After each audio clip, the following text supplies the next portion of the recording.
How are you doing? I'm good. How you doing, man? I'm really good. It's lovely to talk to you. Thanks for taking the time during probably the quietest time of your acting career to date in lockdown. I had some pretty quiet years early on. Early on, I feel like where probably should have been busier, but no, I mean it has. It's been crazy, but it's not. I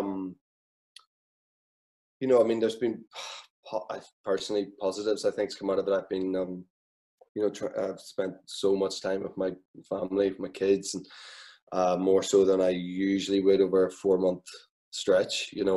So that's a very positive thing.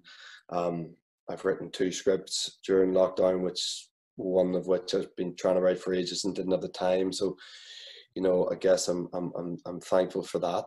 But I mean, I don't- it definitely has made you sort of stop and reflect a little bit on the way you live your life, and do you even need to be away so much? I think everyone's thinking a bit differently about things, after lockdown. Do you think it'll change what you've just said there, your outlook on how many productions you work on and working so much away from home? Yeah, I mean, look, I'm very cognizant of that anyway, as a dad, and I try to be. I've got to say, I'm in a very fortunate position where I have a choice over work, and a lot of people in my industry don't, and so I feel like I have some level of control over how much I work and when I work. And in a perfect world, I'd love to do just 2 or 3 jobs a year, so work for sort of 6, 7 months of the year and have the rest off. But it doesn't always work like that, and sometimes stuff's too good to turn down. And then some stuff sometimes there's a job and it represents this great opportunity for the family too, and like it's shooting in wherever, Mexico, wherever it is, and you can take the whole family over if it's over school holidays and really make something of it. So but I think I probably won't change too much that. We'll try to sort of, I'm always just, every time work comes up, I'm just thinking, how do I make it best work for the family? What's the best way of doing this for the family? But travel's going to be, it's interesting to see what travel looks like, now in a post-COVID-19 world. I don't think there'll ever be a post-COVID-19 world, but as we ease out of it, this first phase of it, be interesting to see. I mean, it's going to have a big effect on my industry and where they shoot things, and if they need to have so much travel back and forth with crew and talent and whatever. So it'll be interesting to see. Will it change your outlook when it comes to the projects that you might work on? Because a lot of the ones that you've done before have been very sort of close to another person, or the scenes of it with 50 Shades, or when you're killing someone in the fall. Is that going to change your outlook on what projects you accept and what ones you don't accept? No, because I think there'll be so many protocols in place that if you're going to work, it'll be a safe space, and everything will be done to make sure that it feels comfortable with the environment they find themselves working in. So I wouldn't be too worried about that. And like, there's no way of telling stories without close proximity, and all human stories usually revolve around very close connections with people, and often masses of people. So I just don't think there's going to be any way around it. But I just think they will put everything in place to make sure it's safe. If there was a movie to come on the back of this in a couple of years' time, would that be something you'd be interested in ever playing a role in? It's hard to say, mate. To be honest, like it's I don't know. I mean, I think a couple of movies that we banged out already. Like there's I think it's about 2 weeks into lockdown, like there's some COVID-19 movie all set in a lift or something, that someone had done like on a sort of micro budget. Yeah, I mean, to be honest, Steven Soderbergh's Contagion is pretty close to what we're going through here. It's not, there's lots of parallels there, and I thought that movie was, like, pretty much everything he does is brilliantly made. And like, there will be movies about this pandemic, and not just about this pandemic, but there's so many sub stories beyond just the fact that the world's in a global pandemic.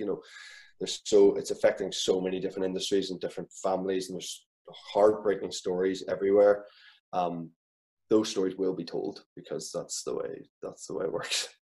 When you're having so much downtime at home at the minute, I know you're in London today, but when you've been spending the last 4 months or so with your wife and your small kids, is it harder to entertain small kids during all of this than it is trying to turn around a blockbuster movie? Yes, I mean, the homeschooling was the interesting bit. Thankfully, our eldest is only 6, so the sort of schooling that she's doing is about my level of education. You know, it's about all I can handle. And mine. But there we go. But I've loved that aspect of it. I mean, they're off for summer now, but they got a little bit bored of it towards the end, and their sort of discipline was wavering a wee bit towards the end, because I think they're just like, right, you know, it's. I guess if they don't have other kids around being told what to do in a, you know, an institution of a school or an actual, if they're just sort of in the sitting room and we're trying to tell them to sit still and whatever, eventually they just, you know, they were great at the start, but you know, their enthusiasm for homeschooling dwindled, let me say that, towards the end.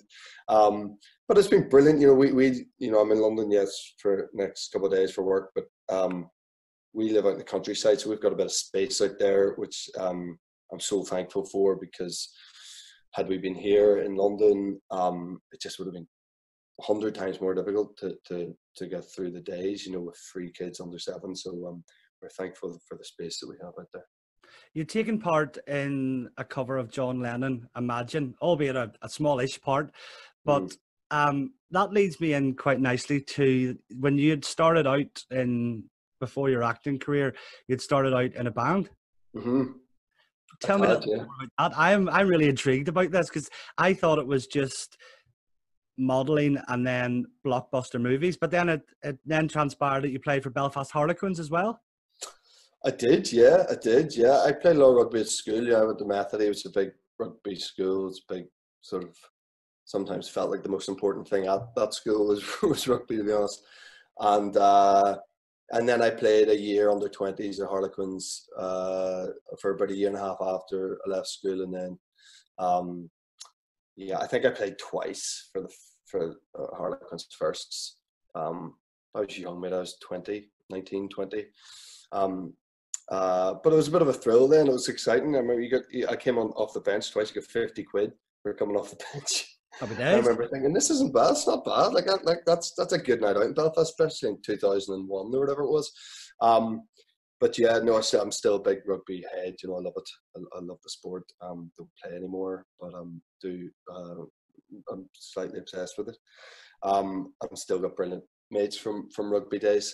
And yeah, and the band thing was something that was weird, that we one of my best mates from school, actually, David Alexander, who's still one of my best mates today, and we were just mucking about. We didn't really have any grand plans for it, and then other people wanted to make more of it, I think, than we did, and then we sort of found ourselves fairly down a road that I particularly wasn't sure I wanted to be done. In fact, I didn't want to do it. I didn't like it. I don't like singing particularly.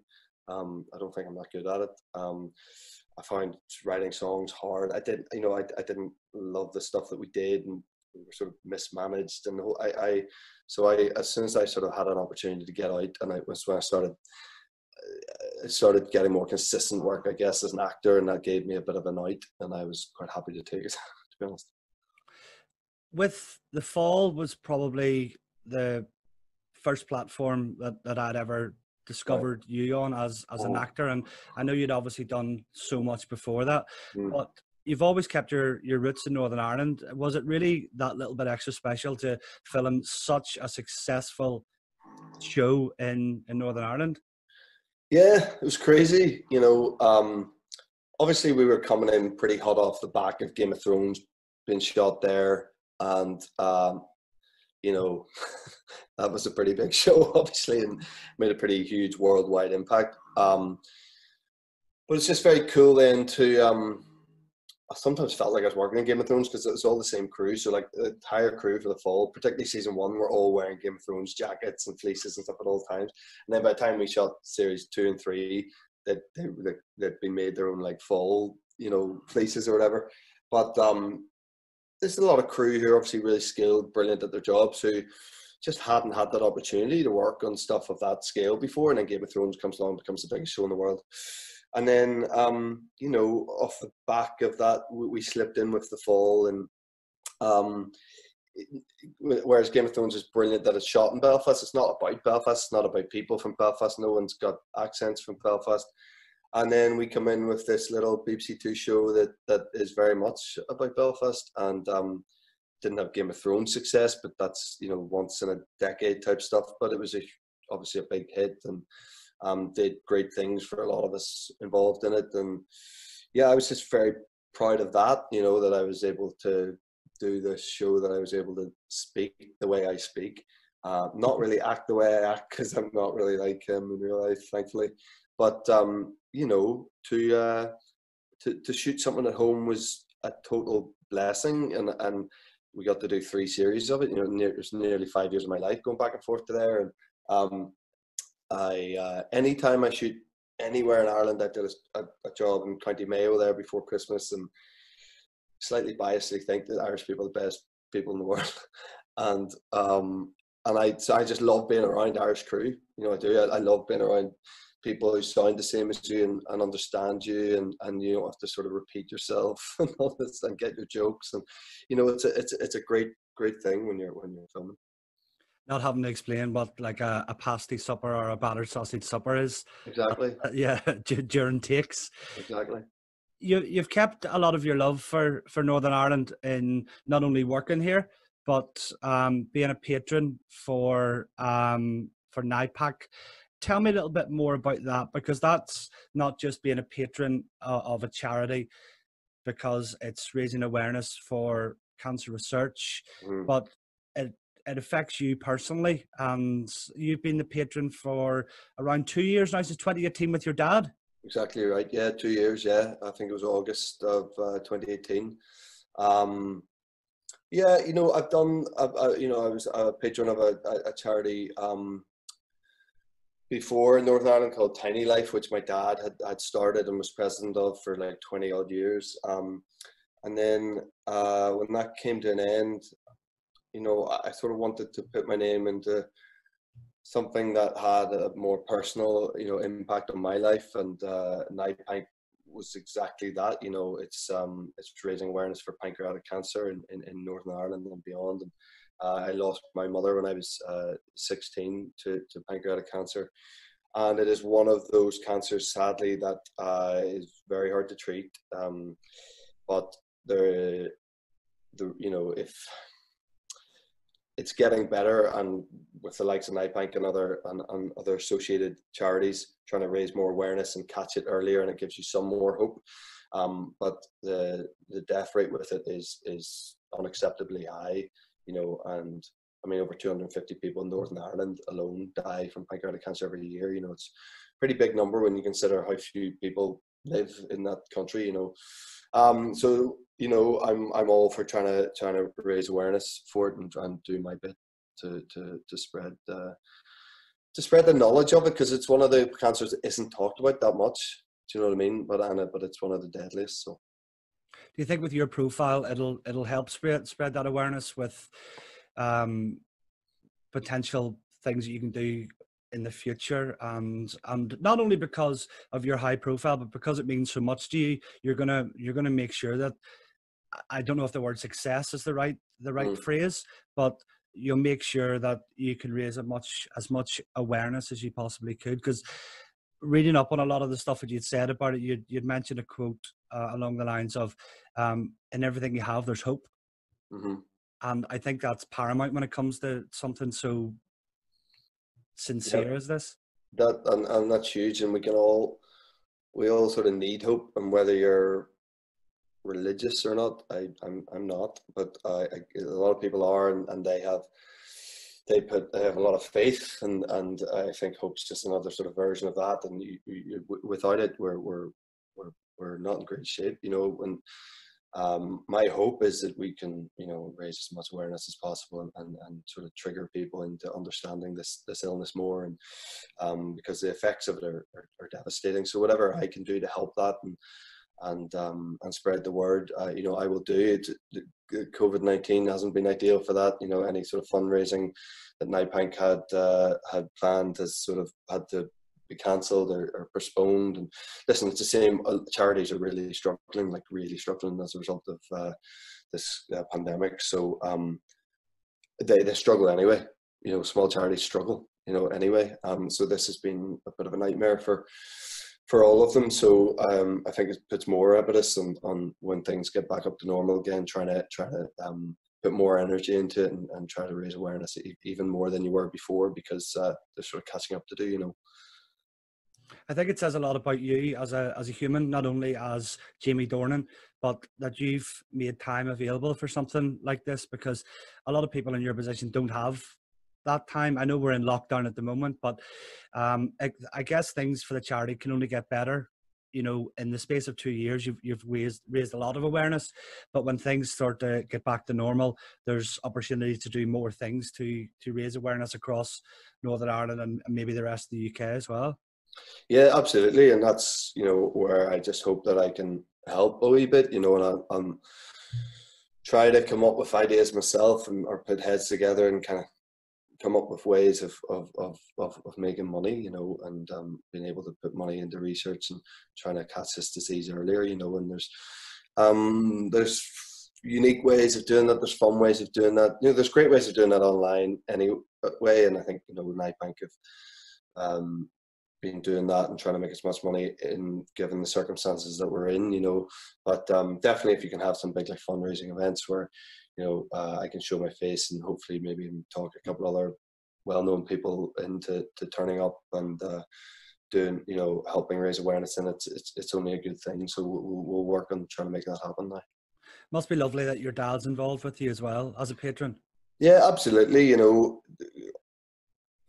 we you know, he lost his wife, I lost my mum, you know, so we're families, my dad, like, so we are very much in it together. We've shared our grief together. It's losing mum was something that has had, you know, unimaginable effect on my family, you know. So to be able to sort of stand side by side with dad and be proud of the fact that we're helping, you know, raise the profile of you know, people knowing about this illness, and it's sort of a lovely thing. I mean, it's a bittersweet thing considering, you know, the circumstances that bring us to this point, but it's still a nice thing to be able to do with my dad. Yeah. You must enjoy seeing the people at the charity and those obviously with the condition, be it on a video call or when you go to see them. And does it change your outlook on life and realize that you're making a bit of a difference to someone who's in a sort of worse off position? Yeah, I mean, I guess a bit. I mean, if you're ever speaking to people who are affected by something like pancreatic cancer, there's not one part of me, and I hope there's not one part of me at any point thinks that I'm in any sort of a different position by the fact that some people know me because I play dress up for a living. You know, at the end of the day, I'm someone who was affected massively by this illness, and if I'm talking to someone else who's been affected massively, we're the same. We're one and the same. We're both. It's a shared experience, and I can only talk to those people about it not as like some actor with a profile, but as someone who has also had their life rattled by this tragic event, you know. And if you can put a smile on people's face, or people get a kick out of the fact that I do have that profile and, you know, whatever, then that's only a good thing, I guess, you know. But in terms of changing my attitude, I mean, I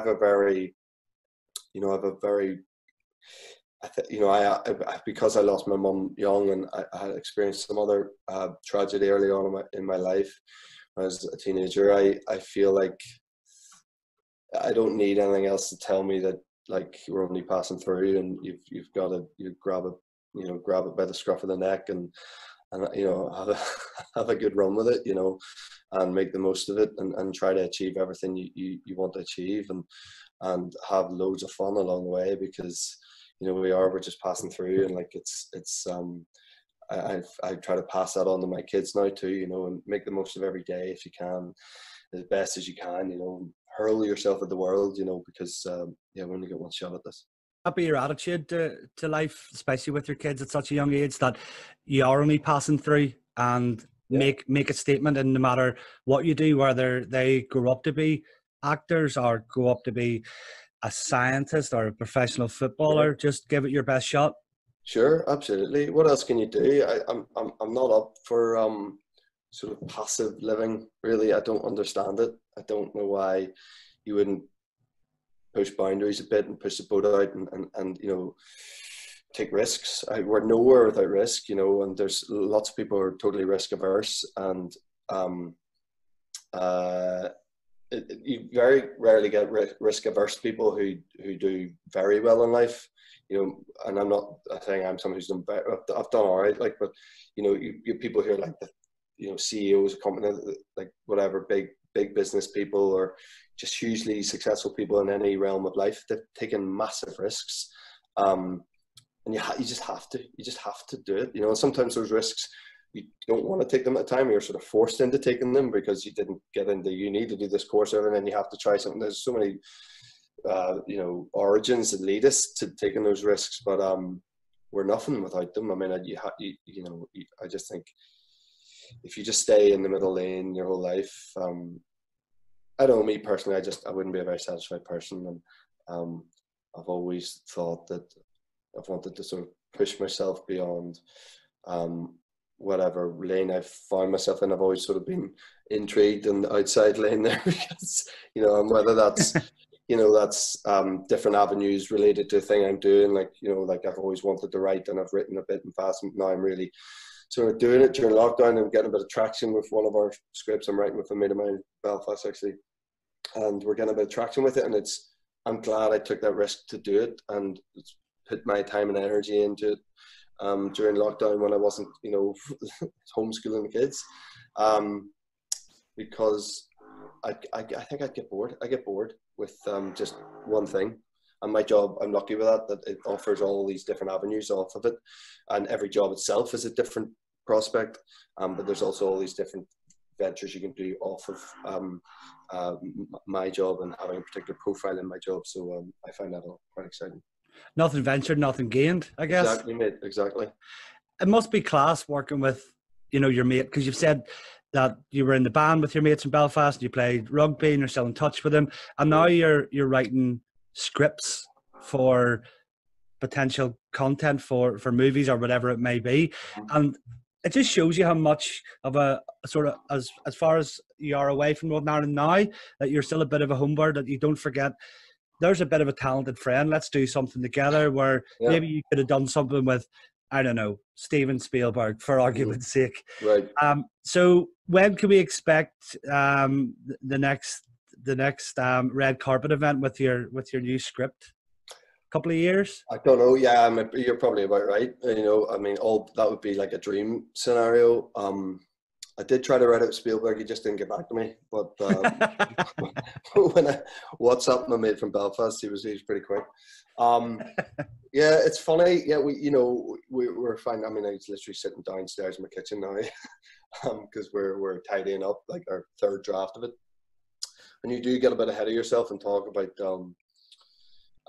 you start casting it in your head and talking about this, talking about locations of where you're shooting. It's all set in Belfast, and but the reality of that is, listen, I know this all too well. It takes a long time to get movies put together, and sometimes a very quick turnaround. And actually, it's been strange in lockdown. There's been stuff that usually stuff's on your radar for a wee bit before, but now with the way things are going in certain countries, you're not allowed to shoot there, and it hasn't opened up yet, and they won't insure you here, and whatever, tax break here. Some movies have been turned around pretty quick, so we just want to make sure we have it right, have the script down to something that we're very proud of before we start taking it out. But we've got a little bit of a plan, but 2 years that'd be kind of brilliant, yeah. Because it's all set there, I'm sure we'll probably have a Belfast premiere. It'd be quite fun, actually. QFT. Yeah, that'd be nice, wouldn't it? Yeah. I was just thinking about how you moved away at such a young age to London, and then lived in America, and you pretty much acted on, as you would say, dressed up. Yep. On all the biggest stages. Do you ever think it'll come to a time when sort of role reverse will happen, and there'll be more big shows happening in Belfast, and you could find yourself living in the countryside in England and coming home to work instead of leaving Northern Ireland for bigger projects? That would be a lovely thing, you know, and I just think when I left Belfast nearly 20 years ago, I felt like that. It felt to me at that time that you sort of had to do that, maybe to get more of a footing in the industry. Whereas now it's probably has changed a bit. You know, as a result of some of the big shows that shoot there now, they've built this whole other big studio there now, and so there's going to be more and more big American productions there.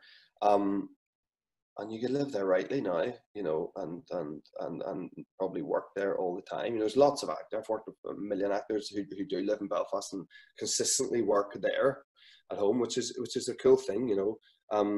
So in another 20 years, it could be even more that way, you know.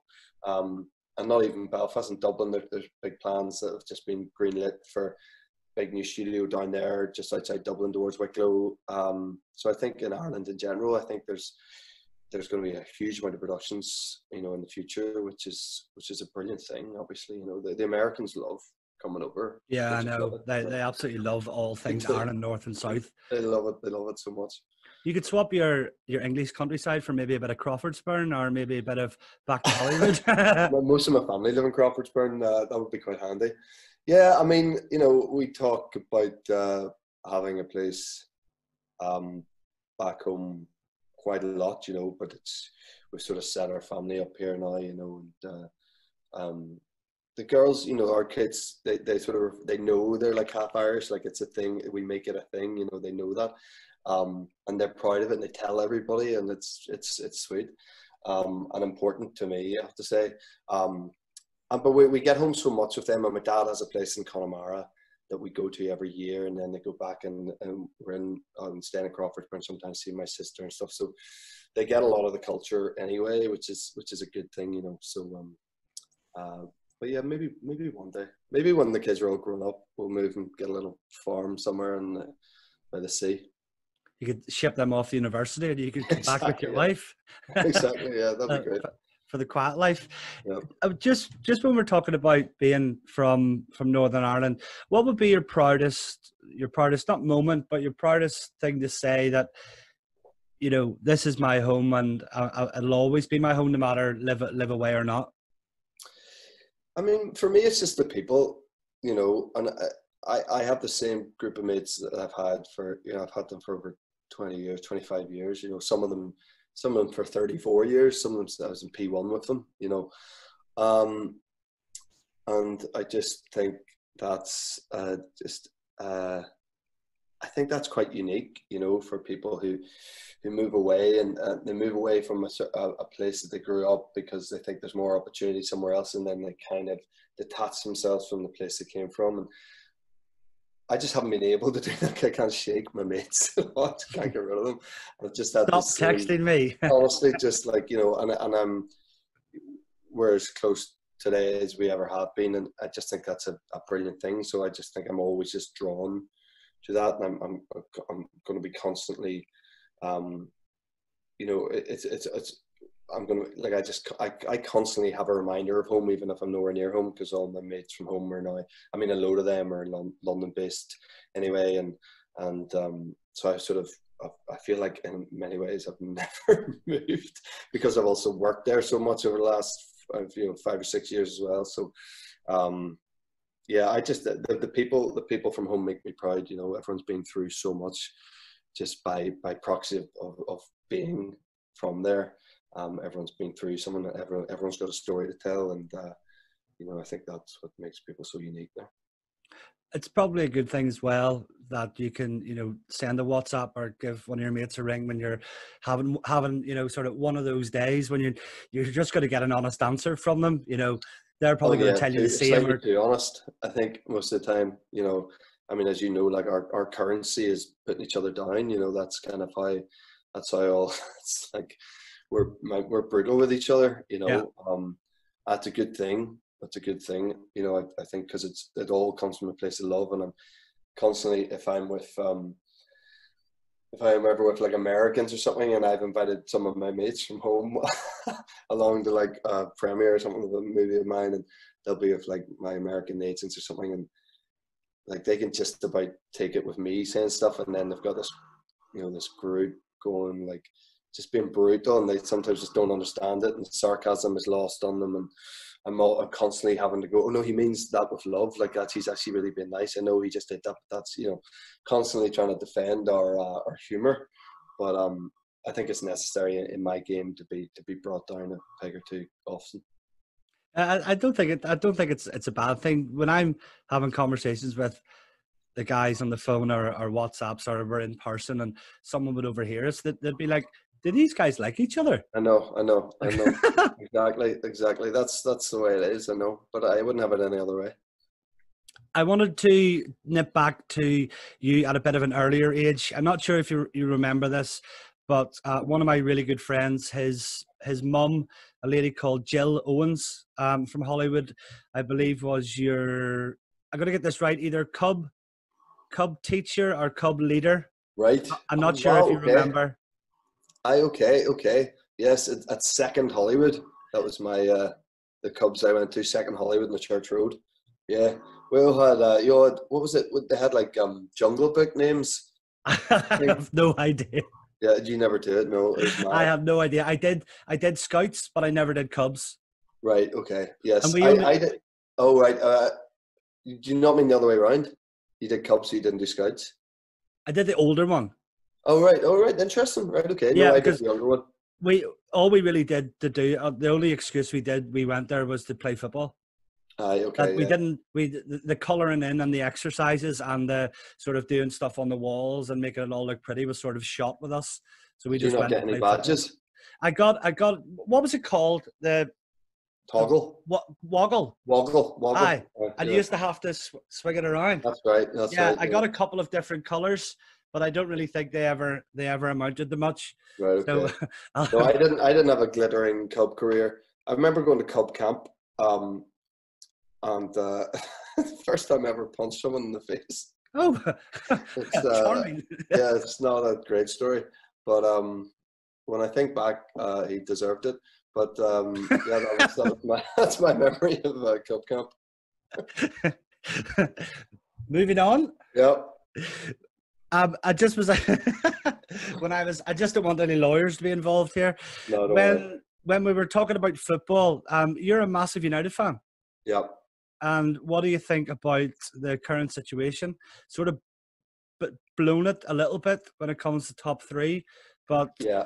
In the long and the short of it, we're in a better position than we were over the last couple of years. No, absolutely. And, I think everyone was guilty of just pre-lockdown or let's say a month, around Christmas of going, we might have got it wrong. Solskjaer here might have, pulled the trigger too early with him. And then he's been proving us wrong since that basically. And certainly since we came out of lockdown, and he's very fortunate to get Pogba back and Rashford back fit, and suddenly you're looking at the squad going, this is a squad that can challenge. I agree with Gary Neville. There's still 4 or 5 good signings, big signings needed, but the bones are there, and they haven't been there for any of the squads for David Moyes, for Van Gaal, for Mourinho. I don't think those squads were there, and it's I think that those guys got a lot of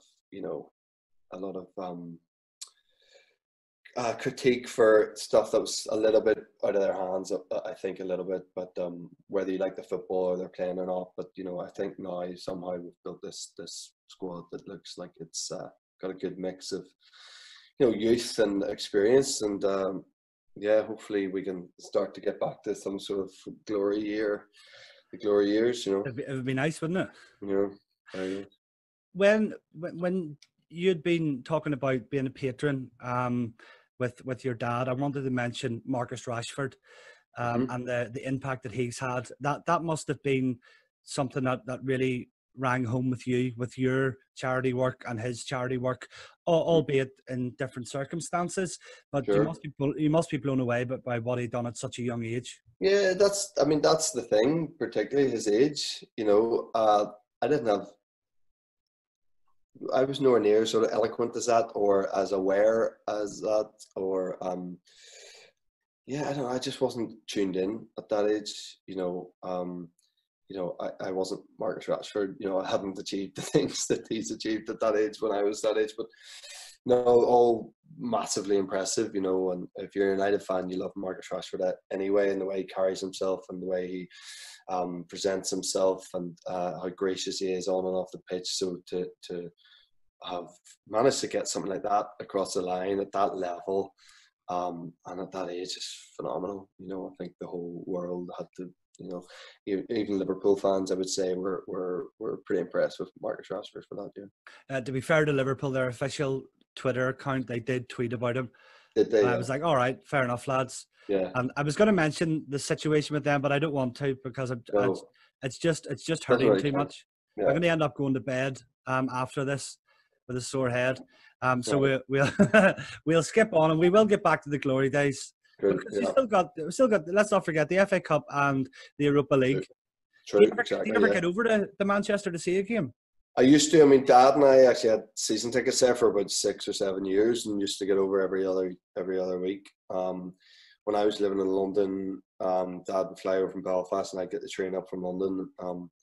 And then it just became a case of both of us got too busy, and we were just missing too many games. And our tickets were always used. We made sure they were used. Like, we didn't have empty seats, but just wasn't getting there enough. I think the last season we had the ticket, I got there once. I was just traveling around too much. Started having kids, and the priorities changed somewhat. You can't really get away with going up to Manchester every other week. So Going to a meeting. Yeah, exactly. Yeah, not going to work. That the meeting just happens to be at 4:45 on a Exactly. Saturday, or 3:00 on a Saturday. Exactly. What's it like for you? And I know you're from the streets of Northern Ireland. You're going to tell it like it is. With you and your profile when you're in London and getting the train up to Manchester, and I mean this in all seriousness, do you have to have somebody with you to make sure that nobody tortures you, or do you just go as you are? And if somebody says, "Can I have a picture?" Yeah, you can have a picture. Or does it get to the really irritating stage? I just want to go and watch a match with my dad. Yeah, it depends, mate. To be honest, depends. I travel by myself all the time. For something like that. Since we've had the season ticket, when we had the season tickets, no one really knew who I was. So I could do that a bit easier. Now, when I've gone up to Manchester, it's been a wee bit trickier, but I've always made sure I've gone with people. My whole thing was, safety in numbers with that sort of thing. Like, if you're going to go to anything, a gig or whatever it is, make sure you're with a big group, so I often, they're not there for protection. I mean, they're there because they're my mates, but I'll often be in a big sort of gang of people, whether it's my wife and other friends of ours, or it's a group of lads, whatever it is. So that way, and it's funny watching them. They can get very protective sometimes. We were up in Donegal we were up to Donegal every year for this golf thing, father-son golf thing we do every year, and yeah, I was getting a lot of hassle in this bar, and I just noticed out of the corner of my eye, I was standing there, and noticed my mates just in this wall, and I just heard them go, "Listen, you're not tonight, okay?" It's just sort of bouncing for me, which I thought was very sweet. I didn't ask them to do it, but it was nice of them. That's a term I've never heard before, bouncering. Bouncing, I know. I think I've coined that myself. At least you can always rely on your mates, which is probably why you've got such a strong bond with them. Yeah, exactly. When you'd mentioned about filming and stuff and starting a family, your wife had pretty much had two of your children back to back during filming of 50 Shades. Well, we had the first 3 days before we started filming the first 50 Shades, and then we only had the second nearly 2.5 years later.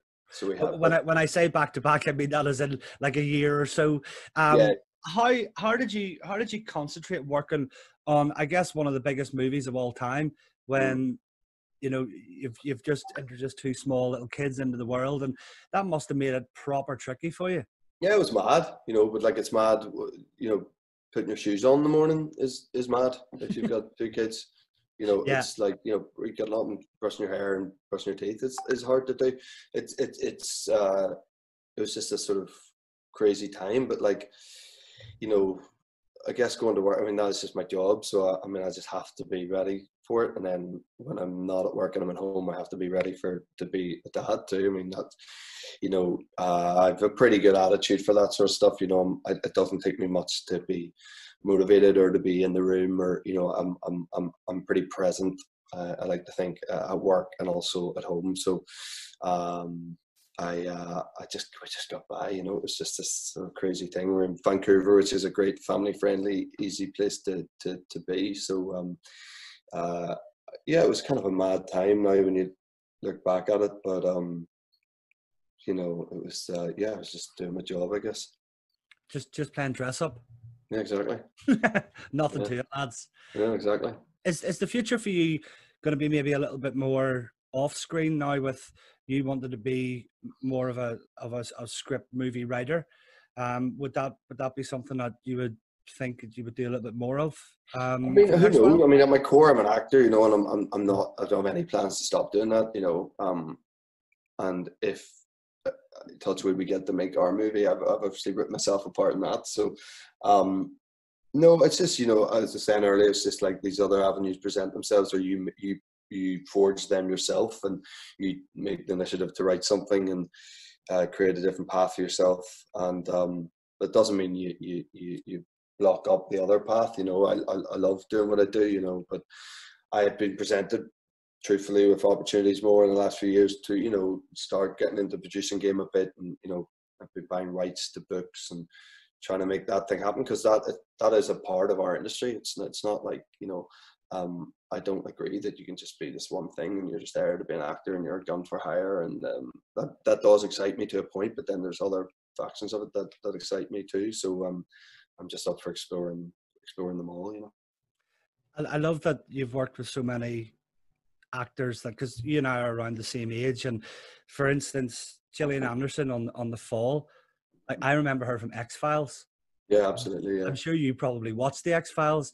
And then I did. Yeah, I wasn't one of those mad X-Files fans. I used to remember at school, a guy called Connor Gardner in my year, who was just mad for X-Files. Like, I actually haven't seen Connor Gardner since school, maybe, but I'm sure he would have got a kick out of me doing The Fall with her, because he was obsessed with it. I'll put a hashtag out with this. Find Connor. Find Connor, yeah. And then that leads me into one of my favorite series of all time, which is Breaking Bad. And you've previously worked with Aaron Paul as well. What was it like working with Aaron? He's a great lad, yeah, brilliant lad. Just honestly one of the nicest people you'll ever meet. Like, just mean that so sincerely. He's so nice. Like, he's just such a great guy. Just became a father there himself last year, him and Lauren. Yeah, and I keep in good touch with Aaron. I see him every time I'm in LA, and great actor. And yeah, that show was huge. I mean, being out with him was tricky. We also shot the movie I did with him in Vancouver. I've worked in Vancouver a lot in my life, and yeah, he gets recognised a lot. You know, there's not many people in the world who haven't seen that show. You know, not only seen that show, but love that show, obsessed with that show. So yeah, he gets it pretty bad, Aaron, but he deals with it with grace. I have to say, he's pretty phenomenal. Just when you're saying that Aaron gets noticed quite a lot, this is a bit of a silly question to ask you, but because you're from home and you're going to get it anyway, do you have an ID and a sort of go-to disguise when you want to go somewhere and you just don't want to be noticed? Is it the glasses? Is it the baseball cap? What is it? No, I mean, I wear baseball caps all the time anyway. Like, I have to say, I'm just one of the, I just always have. When I was a kid, you see every picture of me when I'm a kid, I'm wearing a baseball cap. I just always have. I like them a lot. I took one off 5 minutes ago to this interview. I thought I better not be wearing one. I was like, fuck, I better. That's all right. So I love a cap, so I don't think that's a great disguise for me, because it's kind of what I usually like. No, I mean, I don't, you know, I'm pretty clever now about not going, you know, I'm not going to go into the Crown on a Friday night and just try to sit there and have a pint. That doesn't work for me, sadly, as much as I'd love to do that.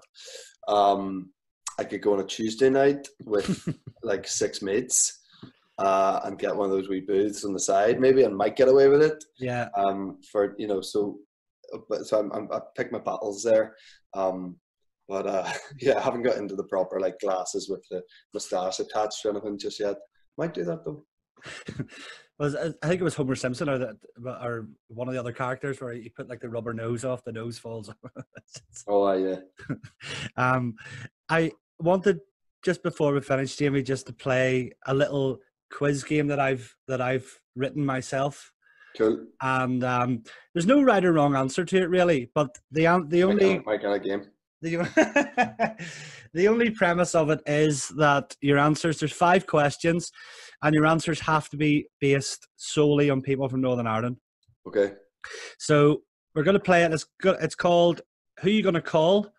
Right. So it comes from that famous movie. I was trying to make up words that rhymed with it, like host gusters, things like this. So Right. obviously I wouldn't be a very good scriptwriter at all. Oh no. So we'll go with the first question if you're ready. Yep.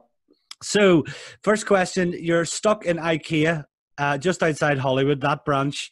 Who from Northern Ireland are you going to call for help? Liam Neeson. Good call. He's just like run through the walls to get me out. I just like dropped a pin and sent a text to him. He'd be like beating stuff down to get me out safely. He'd be there yesterday. You're back in Belfast for the weekend. Who's your go-to guy for a pint of Guinness? Probably my best mate Trev. Your ideal Mr. Bond, if you were casting for it from Northern Ireland, or Mrs. Bond?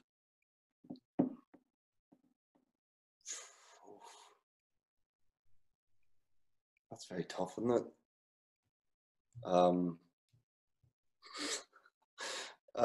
Who'd be a good Bond from home? I think it would have to be an actor. No, not at all. Not at all. Anybody from Northern Ireland. I've confused things now by saying it could be both male and female, so I've made things quite difficult for you. I Van Morrison would be quite a funny Bond, wouldn't it? I'd just love to see that movie. We'll go with Van Morrison. Because you delved into a bit of singing in the past, if you could duet with anybody from Northern Ireland, this sort of maybe takes away your answer from the last question. Yeah. If you could duet with anybody, dead or alive, from Northern Ireland, who would it be? No, it's Van. Sorry, I'm a massive Van fan. Like I can't, if you're from where we're from, he is embedded into your very soul. I think. I have no understanding of people who don't like him if you're from home. So yeah, Van Morrison definitely for that one. And the last question, which is there's no real seriousness with this quiz. Right. You win bragging rights, which is about it. I might send you a pen or something along those lines. Yeah, I'll take it. You're on Celebrity Who Wants to Be a Millionaire. Yeah. You're on the £1 million question.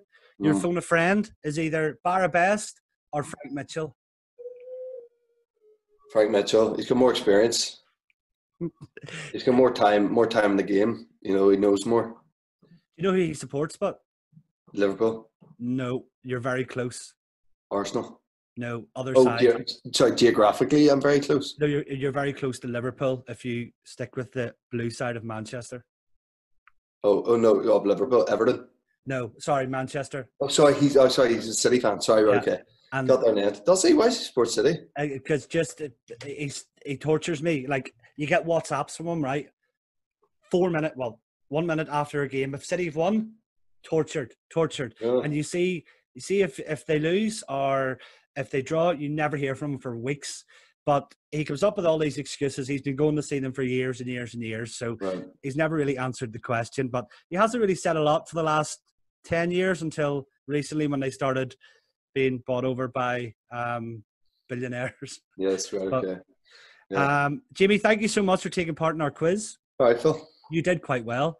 And altogether, thanks very much for taking the time to have a chat. It was really, really interesting to have a chat with you about the charity and about being patron with your dad and stuff.